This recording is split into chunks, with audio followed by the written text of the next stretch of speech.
chapter 19, verse 21 to 41.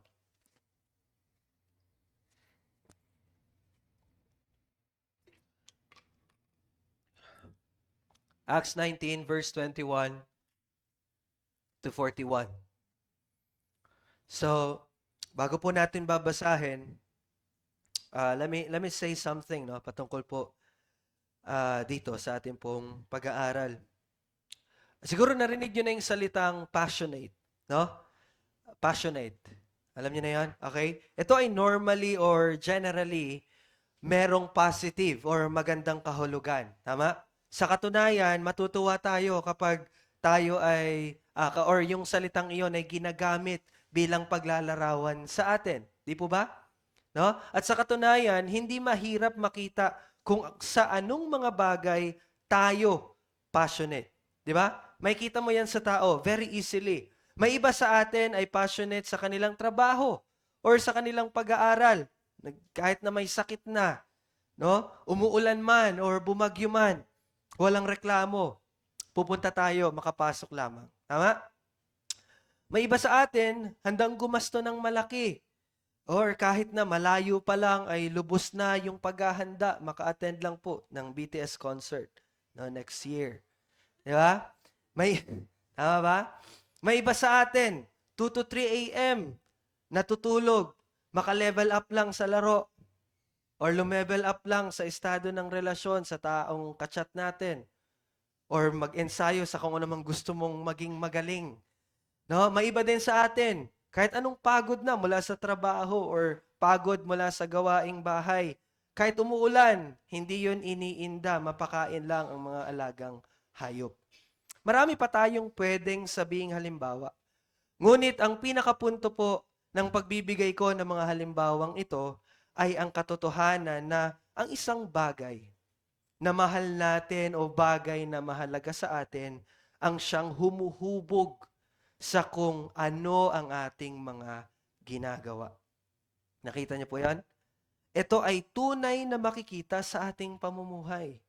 Gayon din naman, makikita natin sa tagpo na atin pong pag-aaralan ngayon kung paano ang isang bagay na mahalaga para sa isang tao ang humubog sa kanya upang hindi lang po talikuran, bagkus kanya pang nilabanan ang katotohanang nagmumula sa Diyos. So ngayon, babasahin natin ang tagpong ito.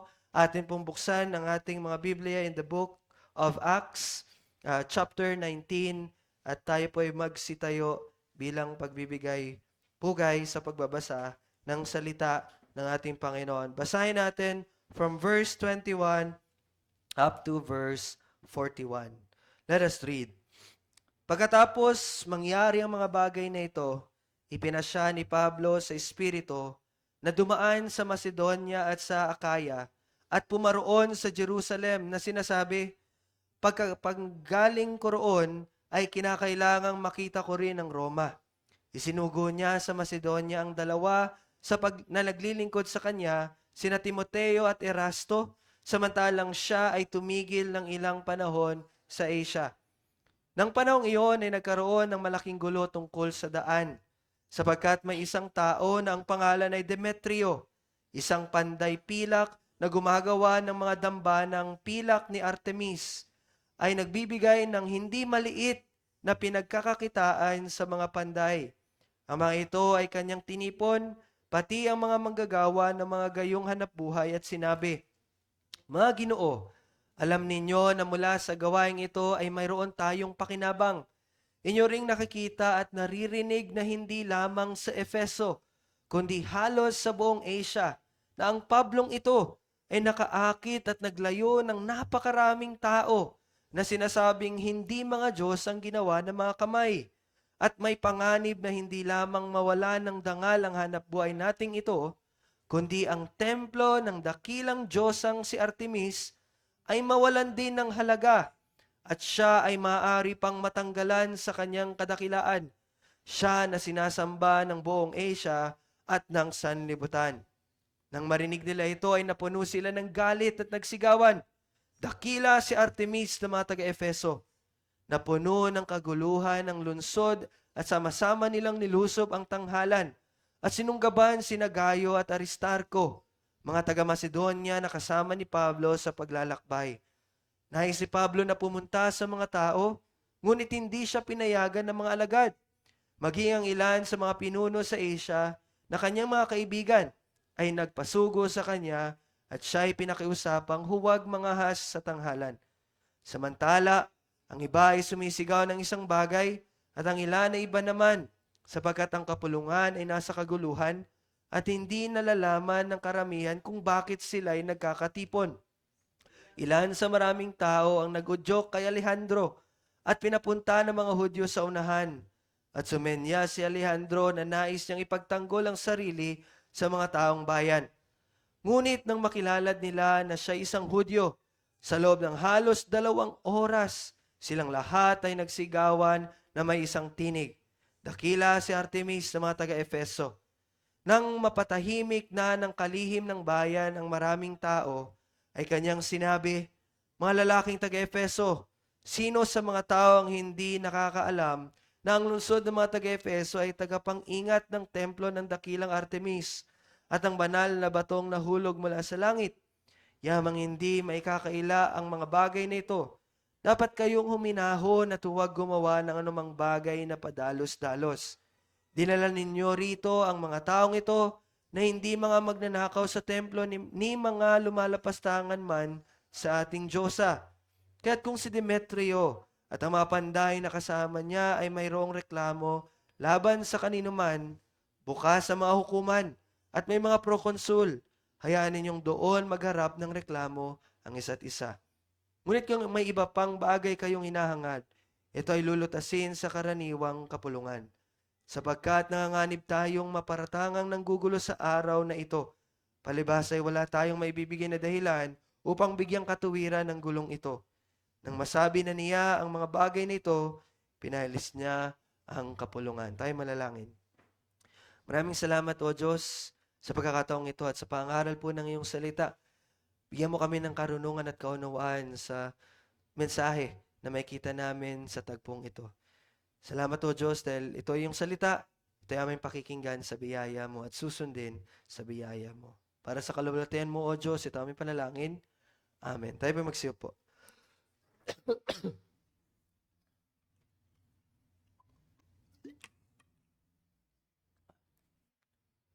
Now, kung atin pong tatandaan, inaaral po natin ang libro ng mga gawa or Acts, na ito po ay, sana tandaan ninyo, patungkol po ito sa transition from the Old Covenant patungo sa New Covenant.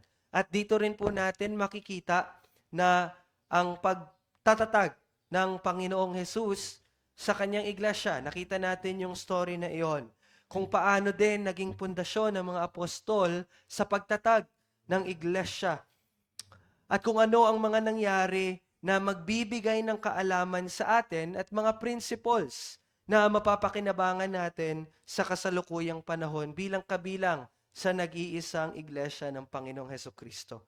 At isa po ito, itong binasa natin, isa ito sa mga pangyayari at dito natin makikita kung paano ang pagmamahal sa sarili ay nakakahadlang sa isang tao upang tanggapin ang ebanghelyo or upang sundin ang salita ng Diyos. Ito yung makikita natin dito. Tingnan natin, magsimula tayo sa verse 21. Now, here in verse 21, makikita ninyo na ang salaysay na ito ay magbibigay sa atin ng impormasyon patungkol sa kabuang ruta ng third missionary journey ni Pablo. Binigyan tayo ng overview dito ni Lucas. Ang kanyang goal ay makapunta sa Roma. Sige niyo mabasa sa verse 21. At kung babasahin natin ang panghuling chapter ng Acts, doon nga po napunta si Pablo at siya ay nakulong doon. Okay? Now, in verse 22, sinabi dito sa verse 22, isinugo ni Pablo sa Macedonia ang dalawa sa naglilingkod sa kanya, sina Timoteo at Erasto. So, samantalang siya ay tumigil ng ilang panahon sa Asia. Now, to give you an information lang, no, ang pagpapadala kala Timoteo at Erasto ay upang makakolekta ng mga tulong na mga natatag na mga iglesia para sa paghihirap ng Jerusalem Church. Kasi at this point of time, no, sa ating binabasa, naghihirap po yung Jerusalem Church. So may pinadala si Pablo, and that is Timothy and Erastus, upang ikolektahin yung mga tulong po ng mga iglesia na kanilang natatag in their second and first missionary journey. Now, but the point here is verse 23. Sabi sa verse 23, sa verse 22, nang si Pablo ay nanatili ng ilang panahon sa Asia, in verse 23, nang panahong iyon ay nagkaroon ng malaking gulo tungkol sa daan. Okay? Now, para po sa impormasyon ng lahat, yung daan dito, hindi po yan yung literal na daan. But yung daan, or sa English, the way, ay sa panahong ito, yun yung tawag sa mga Kristiyano. Although in the chapter 10, di ba, sa Antioquia, unang tinawag ang mga mananampalataya bilang mga Christians or Kristiyano. No? Pero laganap pa rin ang pagtawag sa kanila bilang daan. Okay, yun yung tawag sa mga Christians. At ang punto dito ay ang pagkakaroon ng malaking gulo. Nagkaroon po ng malaking gulo. Ngayon, ang tanong, bakit nagkaroon ng gulo? Masasagot natin yan in verse 24. Sapagkat may isang tao na ang pangalan ay Demetrio. Siya ay isang panday pilak na gumagawa ng mga damba ng pilak ni Artemis, at ito ay nagbibigay ng hindi maliit na pinagkakakitaan sa mga panday. Now, ang damba ng pilak po ni Artemis, at si Artemis po ay kilala din bilang Diana, ay ginagamit bilang mga rebulto ng pagsamba sa mga tahanan at templo ni Artemis. And actually, we can see that, no, sa mga bahay-bahay. Meron sila mga tinatawag na altar or rebulto doon. Ganon din po yung negosyo ni Demetrio. No? At yung mga rebulto na yon, again, ginagamit yun sa pagsamba sa tahanan or even sa templo. Ang pagsamba sa kanya na nakasentro sa dakilang templo sa Efeso na tinaguro ang isa sa 7 wonders ng sinaunang mundo. Di ba, meron tayo ngayon, 7 wonders. Isa doon is Palawan, di ba? Tama ba? Kasama pa rin ba yung Palawan? Wala na? 7 wonders of the world. Parang kasama pa rin. But anyway, hindi yun yung point. But the point here is that gano'n na lamang kaganda itong templo ni Artemis na sa panahon nila, it is one of the 7 wonders. So, ibig sabihin, itong negosyo ni Demetrio, sabi nga dyan, in verse 25, nagbibigay ng hindi maliit. So, kung papalitan ko yung word, nagbibigay ng napakalaking pinagkakakitaan para kay Demetrio at ng mga kapwa niya panday. So, ibig sabihin, no, malaki yung business na ito. Kung kaya, in verse 25 and 27, sabi diyan, ang mga ito ay kanyang tinipon. So, tinipon niya yung mga panday. At may sinabi siya. Sabi niya sa kanila, alam ninyo na mula sa gawaing ito ay maroon tayong pakinabang. Ito ring nakikita at naririnig, inyo ring nakita at naririnig na hindi lamang sa Efeso, kundi halos sa buong Asia, na ang Pablong ito ay nakakaakit at naglayo ng napakaraming tao. So, dito natin makikita ang pinakaugat ng malaking gulo na binanggit kanina. And sabi sa verse 27, may panganib na mawalan ng dangal ang kanilang hanap buhay. Sabi sa verse 27. Sa madaling salita, mga kapatid, maaaring mawala ang kanilang hanap buhay na magdudulot din sa kanila upang mawalan sila ng pinagkakakitaan. At tandaan nyo po, malaki yung kinikita nila dito. Di ba? Sabi dyan. At ang sinisisi ni Demetrio ay ang mensaheng daladala ni Pablo. No? Ang mensaheng ito ay sabi sa verse 26, hindi mga Diyos ang ginagawa ng mga kamay. So that's the message. At dahil sa mensaheng ito, napakaraming tao ang naakit at nalayo. Di ba? Sabi dyan, sa uri ng pagsamba, meron ng mga taga-Efeso kay Artemis. Dahil sila na ay nanampalataya at sumunod sa Panginoong Hesukristo. And if you can remember, yung huling preaching ko dito, di ba? Yung nag-offer, sinunog nila yung mga books nila, articles nila. Di ba? Napakalaking halaga nun. So, ganun din po ang nangyari. No? Kung gayon, ito ay nangangahulugang marami ang nabawas na customer nila Demetrio. Di ba? At ang mga katulad niyang panday ay sa makatuwid ay malaki din ang binaba ng kanilang sales. So, nawalan sila ng customer, bumaba yung sales nila, bumaba yung kita nila. Kaya hindi mahirap maunawaan bakit ganito ang ginawa ni Demetrio. Di ba? Tinipon niya yung mga panday. Sinabi niya, di ba, pinagkakakitaan natin to. Pero tingnan niyo, ito si Pablo na ito. Dahil sa kanya, nawalan tayo ng maraming customer. Dahil sa kanya, bumababa yung sales natin at maaaring mawalan tayo ng dangal. Ibig sabihin, maaaring mawala tayo ng trabaho. At napakatuso, no, ni Demetrio. Bakit? Dahil sinabi niyang isa sa dahilan, isa sa magiging resulta ng mensahe ni Pablo ay sa verse 27. Sabi niya, ang templo ng dakilang Diyos ang si Artemis ay mawawalan din ng halaga at siya ay maaari ding matanggal sa kanyang kadakilaan. You know what? Gaano ka tuso si Demetrio nung ginamit niya to, nung sinabi niya to? Bakit? Dahil sa pagbanggit nito ni Demetrio ay nakaakit siya ng simpatya mula sa mga kapwa-panday niya. At hindi lang doon, maaring pati rin sa mga taong nakakarinig sa kanya or sa kanila. Kung kaya, ang nangyari sa verse 28, ano sabi sa verse 28? Nang marinig nila ito ay napuno sila ng galit at nagsigawan, dakila si Artemis ng mga taga-Efeso. So you see, kung paano niya kinuha yung simpatya ng napakarami.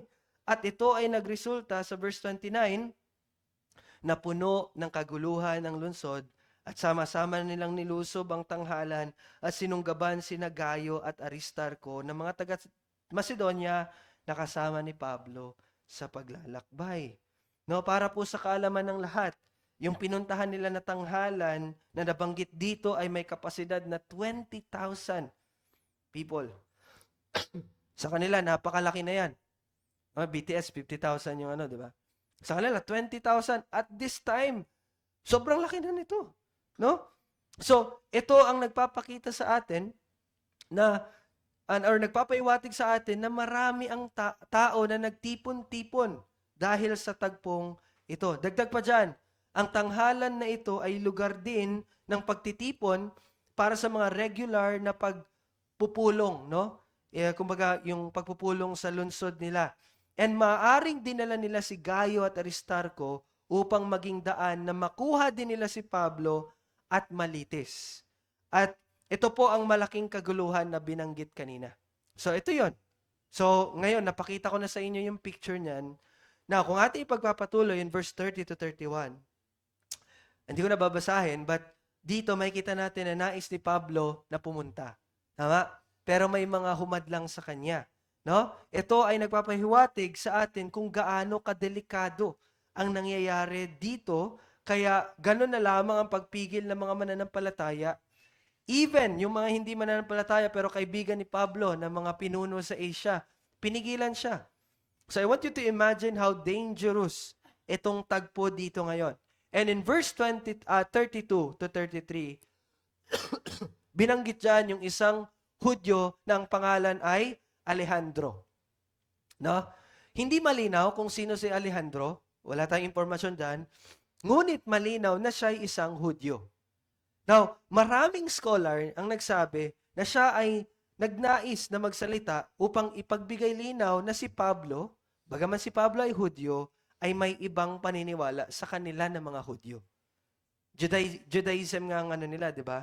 Ito ay maaaring upang hindi sila madawit o madamay sa galit ng mga tao. So that's why, di ba, ganun ang ginawa ni Alejandro. Ngunit, sabi sa verse 34,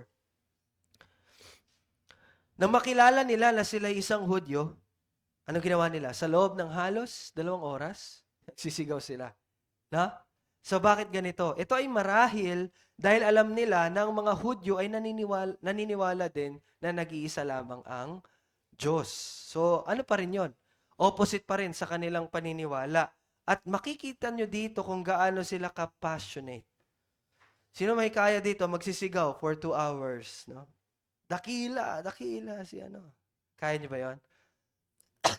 Ganun sila ka-passionate. Ngunit, Ang nangyari sa verse 35 to 41, hindi ko na babasahin, pero yung kalihim, no? Siya yung parang mayor dyan na binanggit niya. So, ang ginawa niya ay ginawa niyang pakalmahin ang mga tao at napaalis sa kapulungan sa pamamagitan ng pagpapaliwanag na nararapat na idaan nila ang kanilang reklamo kay Pablo sa mga otoridad. So, yun yung summary doon sa verse 35 to 41. Now, isa sa mga dahilan bakit yun yung ginawa ng kalihim ng lungsod ay maaring ayaw niyang mawalan ng posisyon. Kasi nga, ang task ng mga mayor doon sa time na to is panatiliin yung peace. Dapat walang riot. Takot ang mga Roma sa riot. Bakit? Kasi pwede yun ang magsimula ng pag-aalsa. So, ibig sabihin, maaring mapalitan ng kanilang leadership. Kaya ang sinugo yung mga mayor, your only goal, walang riot. Panatiliin nyo yung peace. So, takot na mawalan itong kalihim. But the point here, mga kapatid, is makikita natin na sa providensya ng Panginoon, ito ay nangyari upang ingatan sila Pablo at yung iba pang mananampalataya. Sabi niya, kung meron kayo ibang reklamo, nandyan yung mga proconsul, nandyan yung mga hukom, idaan nyo sa tamang proseso. And that's one thing na nangyari bakit naingatan sila Pablo. That's the providence of God, mga kapatid. But that's not the main point here. Ngayon, natapos na natin i-exegete yung verse 21 to 41. Ano po ang pinapahiwatig sa atin ng tagpong ito? What's the point? No? Una, na dapat nyo pong maunawaan at tandaan. Dito sa salaysay na ito ay makikita natin na ang ebanghelyo ay malinaw na tumatawag sa mga tao sa pagtalikod sa kasalanan. Malinaw yan, mga kapatid. Ang ebanghelyo ay tumatawag sa mga tao sa pagtalikod sa kasalanan. At dito, ang kasalanang binigyan ng diin sa ating binasa ay ang pagsamba sa mga Diyos-Diyosan na mga inukit lang din ng mga kamay ng tao. Ito po ay nagtuturo din sa atin na ang ebanghelyo ay hindi po neutral. Remember, gospel is not neutral. No? Hindi ka nito iiwan na manatili sa dati mong gawin ng pamumuhay. Bagkus, ito ay may bunga, listen carefully, ito ay may bunga at may tawag. No? Ng bagong pamumuhay sa Panginoong Hesukristo. Hindi pwedeng walang magbago sa'yo. At hindi pwedeng walang paglagong nangyayari sa'yo. And one thing that I can remember, kung nakasali kayo sa Friday class with Pastor Olan, napakaganda ng sinabi niya. Alam nyo, kung saan nyo makikita yung napakaraming mga hipokritor mapagkunwari sa church. Why? Kasi ang church, ang daming church ngayon, alam yung katotohanan, pero hindi naman namumuhay ayon sa katotohanan.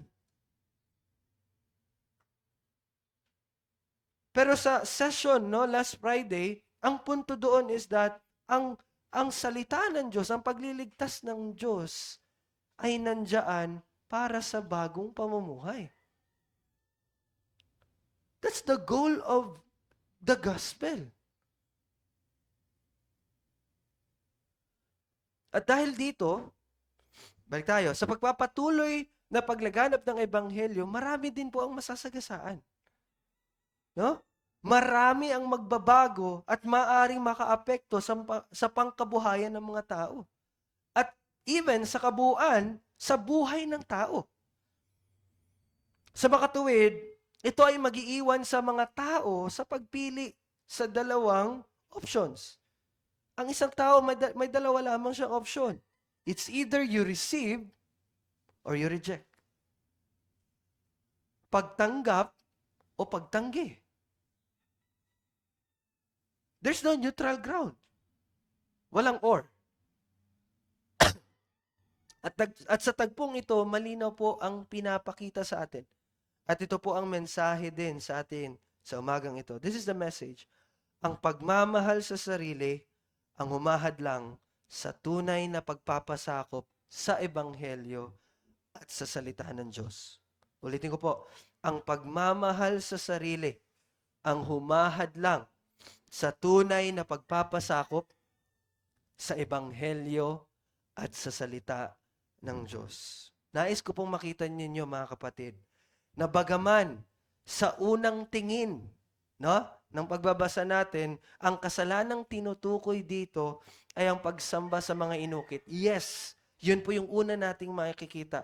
Ngunit, kung titingnan natin ng maigi, yung pagsamba sa mga inukit ay nasa ibabaw lamang ng tunay na ugat. Nasa ibabaw lang yon ng tunay na kasalanang humahadlang para si Demetrio ay hindi tumanggap sa Ebanghelyo. Sa halip, upang ito'y kanyang kalabanin. At ang kasalanang ito ay ang pagmamahal sa sarili. That's the main and the root cause. Hindi yung pagsamba niya sa mga inukit. But ang pinakatunay at pinakaugat ng kasalanan na ang kasalanan na humahad lang sa kanya, yung pagmamahal niya sa kanyang sarili. Why? Kung babalikan natin sa verse 27, anong sabi doon? Verse 27, no? Bagaman, tingnan niyo lang yung verse 27. Bagaman makikita natin diyan ang pagkabahala niya para sa kapakanan ng Diyosang si Artemis, malinaw na hindi talaga ito dahil siya ay may concern para doon. Sa halip, ang tunay na concern niya ay yung kanyang sarili. Ang kanyang sariling benepisyo. Ang kanyang sariling pinagkakakitaan. Ginamit niya lamang ang pangalan ni Artemis upang maisagawa ang kanyang pagre-rebelde at lantarang pagtanggi sa katotohanan ng nag-iisang Diyos. Yan ang ginawa niya. At alam niyo po ba, ito ang tunay na dahilan bakit may mga Diyos-Diyosan. Ulitin ko po, ang pagmamahal sa sarili, ang tunay na dahilan bakit may mga Diyos-Diyosan. Bakit may mga inukit. Hindi po ito dahil ang mga tao ay ganun na lamang kagusto na may sambahin. Kaya maraming mga Diyos-Diyosan kasi mga tao gusto talaga sumamba. The more, the merrier. The more they can worship daw. Hindi po yun. Hindi yun ang dahilan. Malinaw na inihayag ni Pablo sa kanyang sulat sa mga taga-Roma, and kung pwede, i-clip nyo lang yung Acts, punta kayo sa Rome, hindi punta kayo sa Rome, punta kayo sa Romans, chapter 1, verse 18 to 23, tingnan nyo lang, hindi natin babasahin, pero tingnan nyo lang, inihayag dito ni Pablo in Romans chapter 1, verse 18 to 23, na ang mga tao ay hindi niluluwalhati ang Diyos, ni pinapasalamatan man ng Diyos, sa halip ay ipinagpalit ang kaluwalhatian ng Diyos sa mga imahe. Mababasa niyan, di ba? Sa Romans 1. Now, ano ang dahilan nila? Bakit ganun? Anong dahilan nila? Sabi diyan sa verse 24, sa Romans 1:24, dahil sa mga pagnanasa ng kanilang mga puso. Ibig sabihin, dahil sa mga bagay na gusto nilang gawin. Sa mga bagay na passionate silang gawin. Sa mga bagay na mahal nila. At malinaw na hindi iyon ang Diyos. Hindi iyon ang kalooban ng Diyos. Hindi iyon ang mga pinag-uutos ng Diyos. So ano mga gusto ng puso nila? Makikita natin yan sa susunod na mga verses. Verse 26 to 27. Anong gusto nila? Bakit sila umukit ng imahe para sambahin yon? Sa halip na sa Diyos? Dahil sa kanilang gustong gawin. At anong gusto nilang gawin? Verse 26 to 27. Pakikipagtalik sa kapwa lalaki. Pakikipagtalik sa kapwa babae. Verse 29 to 32, babasahin ko, napuno sila ng lahat ng uri ng kasamaan. Ito yung mga gusto nila, kalikuan, kasakiman, kahalayan, puno ng inggit, pagpapaslang, pag-aaway, pandaraya, katusuhan, mahilig sa chismis, mga mapanirang puri, mga napupuot sa Diyos, mga walang pakundangan, mga palalo, mga mapagmataas, mga manggagawa ng mga sasamang bagay, mga suwail sa magulang, mga hangal, mga hindi tapat sa kanilang mga pangako, hindi mapagmahal, mga walang awa, nalalaman nilang inutos ng Diyos ng mga gumagawa ng gayong mga bagay karapat-dapat sa kamatayan, ngunit hindi lamang nila ginagawa ang gayon, kundi sinasangayunan pa ang gumagawa ng mga yun yung gusto nila. That's why they created images. Kasi ito ang gusto nila. Hindi ito yung resulta ng pagsamba sa Diyos-Diyosan. Ito yung dahilan. Bakit may mga Diyos-Diyosan sila? Ito ang mga bagay na gusto nilang gawin kung kaya umukit sila ng mga Diyos-Diyosan na hindi magbabawal sa kanila sa mga buhay na ito. Umukit sila ng mga Diyos-Diyosan na kung saan makapagbigay ng panatag sa kanilang mga sarili na basta nakapag-alay na kami, ay wala na, patawad na kami. Gumawa sila ng mga Diyos-Diyosan na bagaman mali ang ginagawa nila, alam nila na hindi sila mapaparusahan nun. Nakikita niyo yun? Ibig sabihin, ang Diyos na sinusunod talaga nila ay hindi yung mga Diyos-Diyosang sinasamba nila. Hindi yung mga Diyos-Diyosan na inukit nila. Hindi yun yung Diyos na sinasamba nila. Sa halip, ang totoong Diyos na sinasamba nila ay ang kanilang mga sarili. Yun yung tunay na Diyos na meron sila. Iyon ang totoong Diyos na kanilang minamahal. Malinaw po mga kapatid. Hindi iyon dahil gusto nilang iba ang Diyos na sambahin nila sa halip na sa tunay na Diyos. Hindi yun, hindi dahil, ito yung ito yung parang gusto namin na sambahin, hindi siya. No, hindi yun ang dahilan. Ang katotohanan ay dahil sinasamba nila ang kanilang mga sarili. Ang minamahal nila ng buong puso, ang minamahal nila ng buong kaluluwa, ang minamahal nila ng buong isip at buong lakas ay ang kanilang mga sarili. Ang sarili nila ang nakaupo sa trono ng kanilang mga buhay na namumuno sa kanilang gawi, sa kanilang ipinapamuhay. Gaya nga po ng sinabi ng mga Puritans, one is Stephen Charnock, sabi niya, kapag tayo nagkakasala, nilalabag natin ang soberanya ng Diyos at inuuna ang sariling kasiyahan kaysa sa kanyang kaluwalhatian. Yun ang nangyayari every time we sin. And very clear from Jeremiah Boro, ang ugat ng lahat ng kasalanan ay ang pag-ibig sa sarili.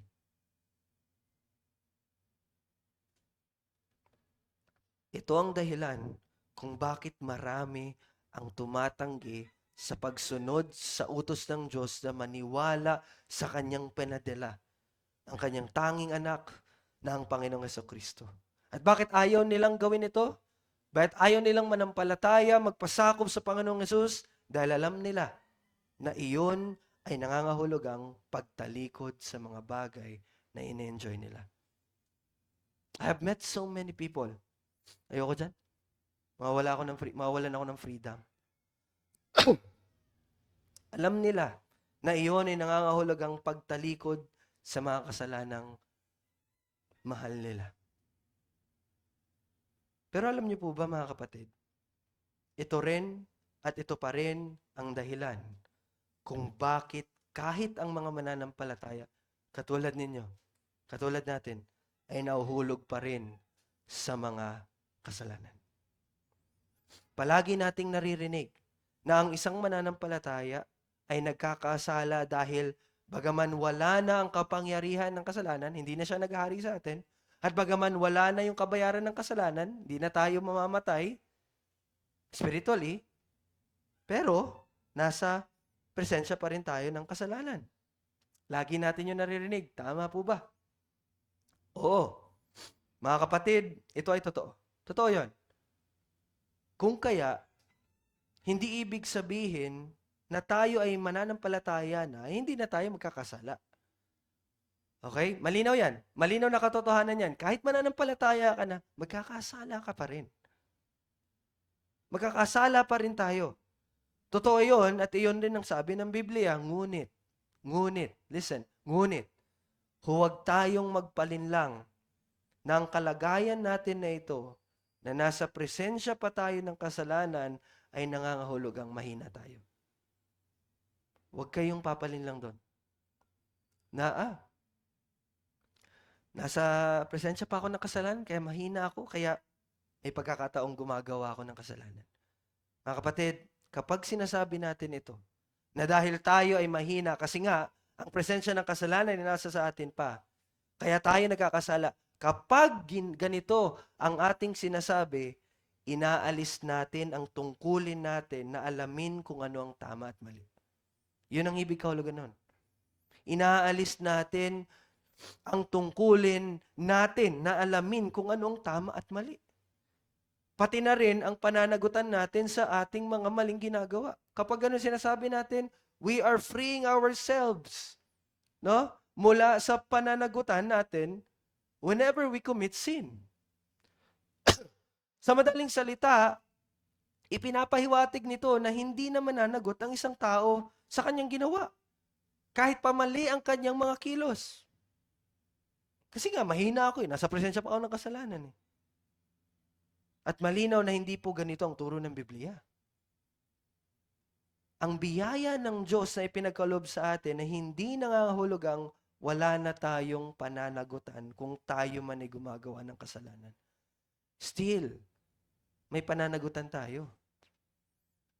But don't be confused sa pananagutan na yan, ha? Dagdag pa rito, sa hindi direktang pagsasabi, kapag ganito po ang ating pag-iisip, yung pag-iisip na nasa presensya pa ako ng kasalanan, kaya mahina ako, kaya nagkakasala ako. Kapag ganyan po ang ating isip, hindi direkta na sinasabi, pero parang sinisisi natin at sinasabi natin na kasalanan ng Diyos, bakit tayo nagkakasala. Ikaw kasi, dahil kasi tinanggal mo na yung presensya ng kasalanan. Tingnan mo tuloy, mahina ako. Ayan tuloy, nagkakasala ako.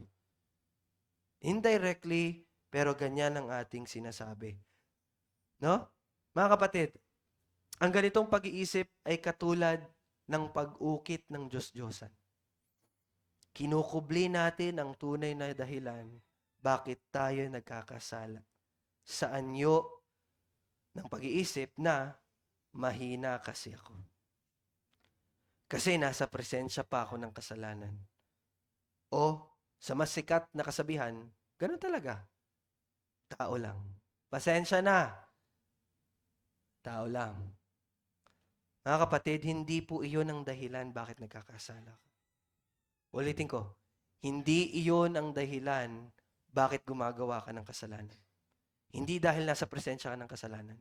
Hindi dahil mahina ka. Hindi iyon. Hindi iyon. Tanggalin na po natin sa bokabularyo natin yung kesyo, tayo ay mahina. Kailangan po nating harapin ang katotohanan upang matulungan tayo na huwag nang gumawa ng kasalanan. Hindi man perpekto. Dahil hindi iyon mangyayari hanggat tayo ay hindi pa niluluwalhati. Pero lumalago tayo sa kabanalan and we have to be confronted. At ano talaga ang dahilan? Makinig po kayo na mabuti. Ang kasalanan sa isang mananampalataya ay hindi simpleng kahinaan. Dahil sa nananatiling kasalanan sa loob natin, hindi yon. Nope. Hindi yon. Sa halip, tayo ay gumagawa ng kasalanan dahil ito ay isang pagpapasya ng puso natin na kung saan sa isang sandali, sa mga sandaling iyon, mas pinipili nating mga mananampalataya ang sarili natin kaysa sa Diyos. Ulitin ko po, mas pinipili natin ang sarili natin kaysa sa Diyos. Isulat niyo po yan sa mga notes niyo. Pakisulat po. Ito po sulat niyo, kapag gumagawa ako ng kasalanan, are you there? Pakisulat. Kapag gumagawa ako ng kasalanan, ibig sabihin nun, sa pagkakataong iyon, mas mahal ko ang sarili ko kaysa sa Diyos na nagligtas sa akin. Whenever you commit sin, basahin niyo po yan. Nakakatawa? Mga kapatid, ito po ang tunay na dahilan. Sa tuwing gumagawa tayo ng kasalanan, sa tuwing hindi natin sinusunod ang salita ng Diyos, sa tuwing hindi tayo nagpapasakop sa kalooban ng Diyos, sa tuwing nagtatago, nagkukunwari tayo sa mga kapatid para gawin ang mga makasalanang gusto natin, tandaan po nating lahat, na sa pagkakataong iyon, ginagawa natin iyon dahil mas minamahal at mas sinasamba natin ang ating mga sarili sa halip na sa Diyos.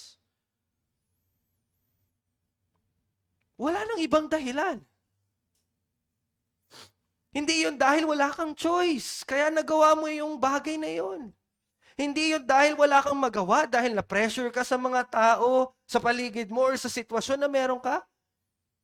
Hindi yun dahil sa mga ganun. Actually, meron kang choice. And actually, meron kang magagawa.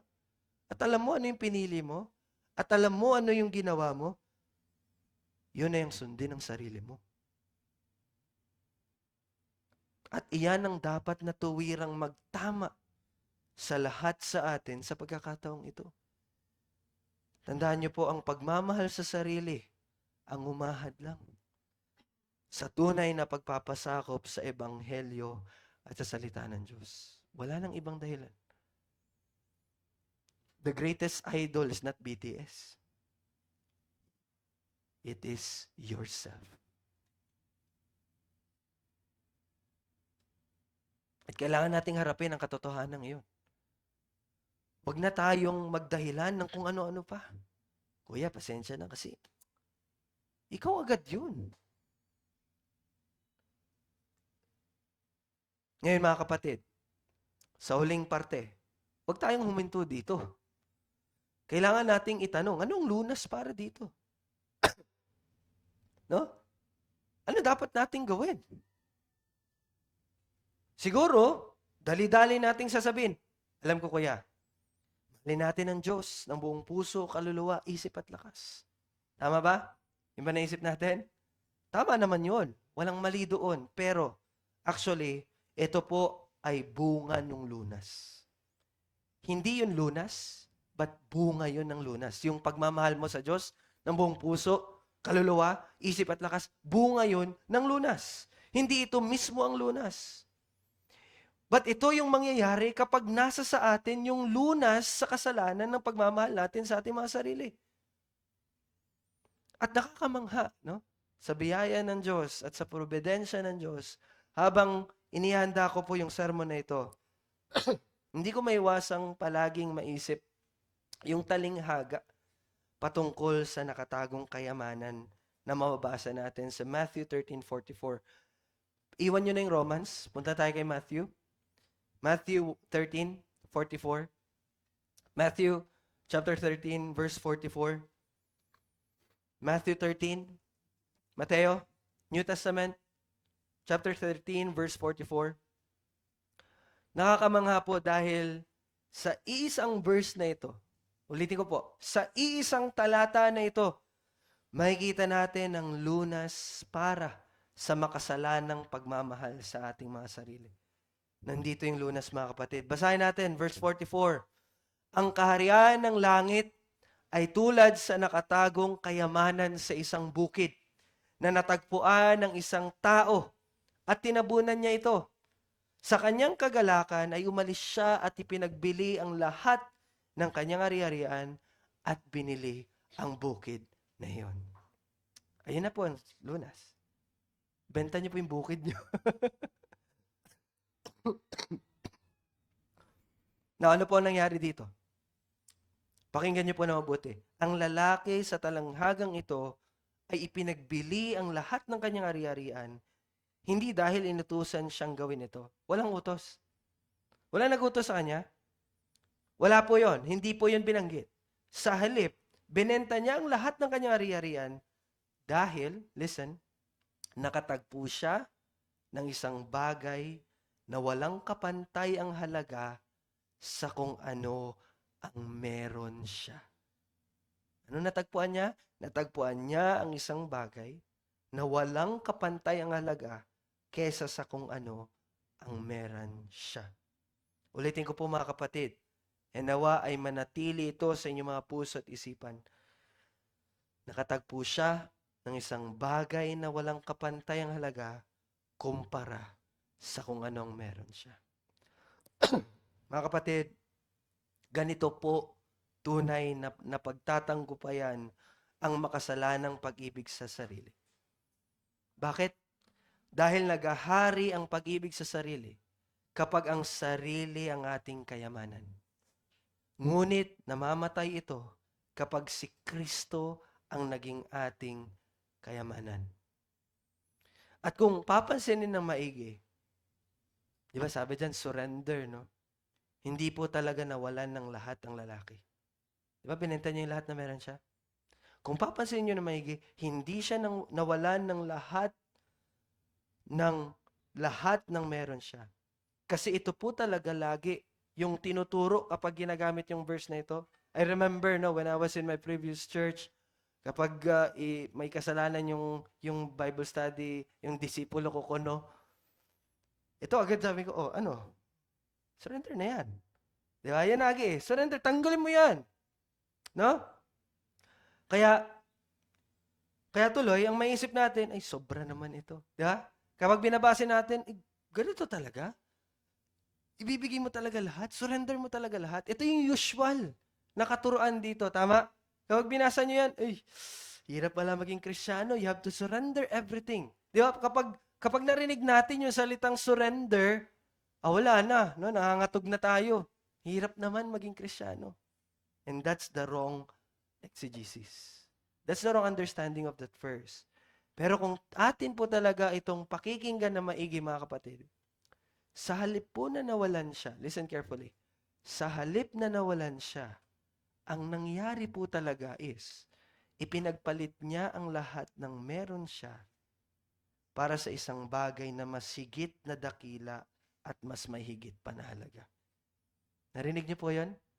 Ang nangyari is hindi siya nawalan, bagkus ipinagpalit niya lang yung lahat ng meron siya sa isang bagay na may mas higit na at dakila na halaga kesa sa kung ano yung unang meron siya. Ibig sabihin po, sa halip na makita natin na kapag dinidinay natin ang ating mga sarili ay nababawasan tayo, sa halip na gano'n na makita nyo, nawa makita natin na sa katunayan, kapag ginagawa natin yon, nadadagdagan tayo ng higit at walang kapantay na halaga. Hindi po tayo nawawalan. Hindi po tayo nababawasan. Hindi po tayo lugi. Hindi tayo olats. Bagkus, sa katunayan, tayo po ay nadadagdagan. Tayo po ay nagkakaroon. At tayo po ay yumayaman. At alam nyo anong halaga ng yaman at dagdag sa'yo? Walang kapantay. Kapag tinatakwil natin ang ating mga sariling kagustuhan at pinipili ang kalooban ng Diyos na sa atin ay nagmahal at nagligtas, hindi po nagiging malungkot ang ating buhay. Hindi po nagiging boring ang ating buhay. Hindi po nagiging miserable ang ating buhay. Bagkus sa kabaliktaran, kapag iyon po ang nangyayari, natatamasa natin ang tunay na kaligayahan. Nararamdaman po natin ang tunay na kasiyahan at natatanggap natin ang tunay na napakagandang buhay. Iyon po ang katotohanan na dapat nating makita ngayon. Iyon po ang tunay na nangyayari kapag nagsusurrender tayo sa Panginoon. Hindi ka nawawalan. Pero ito po ang babala, mga kapatid. Hindi natin kailanman bibitawan ang minamahal natin maliban na lamang kung makakita tayo ng isang bagay na mas maganda at mas mahalaga kaysa doon. Again, ulitin ko. Hindi mo bibitawan yan hanggat hindi ka nakakita ng mas maganda at mas may mahalaga kaysa doon. At ano po ang ibig sabihin nun? Ang ibig sabihin, mga kapatid, kung nakikita mo na mas mahalaga ang mga bagay na gusto mong gawin ngayon, at kung mas nakikita mo na mas mahalaga ang sarili mo, hindi mo magagawang mahalin ng Diyos ng buo. Hanggat hindi mo nakikita ang walang kapantay na halaga ni Kristo. Ulitin ko po, hanggat hindi mo nakikita ang walang kapantay na halaga ni Kristo, mamahalin at mas pipiliin mo pa rin ang sarili mo. At sa makatuwid, pipiliin mo pa rin gumawa ng kasalanan kaysa sundin ang kalooban ng Diyos. Pero ito po ang lunas sa makasalanang pagmamahal sa sarili. Ano yon? Ang makita ang walang kapantay na halaga ni Kristo. Yun lang ang tanging lunas. When you see Christ worth abounding kesa sa merong kang ini-enjoy ngayon.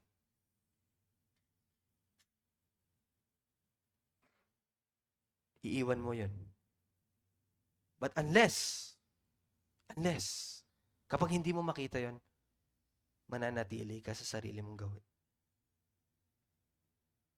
And that's a rebuke. You sin because you don't see the worth of Christ. Mas nakikita mo mahalaga yung sarili mo. Malapit na. Kung babalikan natin ang lalaki sa talinghaga, hindi niya ipinagbili ang kanyang mga ari-arian dahil sinusubukan niyang makuha ang kayamanang nakita niya. No? Hindi niya 'yon binenta para lang makuha niya yung kayamanan. No. Excuse me, sorry. Hindi po ganoon ang nangyari. Sa halip, ipinagbili niya ang mga ito dahil ang kayamanang nakita niya ay higit na mahalaga kaysa sa lahat ng kanyang ari-arian. Kita niyo? Not to earn yung kayamanan na yon, but nakita niya na higit na mahalaga kaysa sa lahat ng kanyang pag-aari, yung kayamanang nakita niya. Kaya po ang lunas sa makasalanang pagmamahal sa sarili ay ang pagtuklas ng isang higit na dakilang kayamanan. At gaya nga ng sinabi ko, kapag si Kristo ay nakita nating lubos na mahalaga, listen, kusang isusuko natin ang ating mga sarili. Tandaan mo yan. Tandaan mo yan. At pakinggan niyo po ito na maigi. Ipinagbili ng lalaki ang lahat, hindi nang may kalungkutan. Nakita niyo ba, lungkot siya? Pinagbili niya yung lahat, hindi nang may kalungkutan, kundi nang may kagalakan. Siguro nga, patalon-talon pa yun.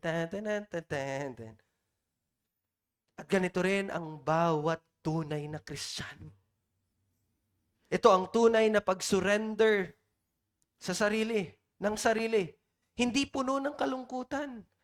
Dahil hindi na magagawa ang mga ini-enjoy dati na kasalanan, bagkus siya ay mapupuno ng kagalakan dahil alam niya na ang kanya ng mga gagawin ay may higit na kaligayahan kaysa sa dati niyang mga ginagawang kasalanan.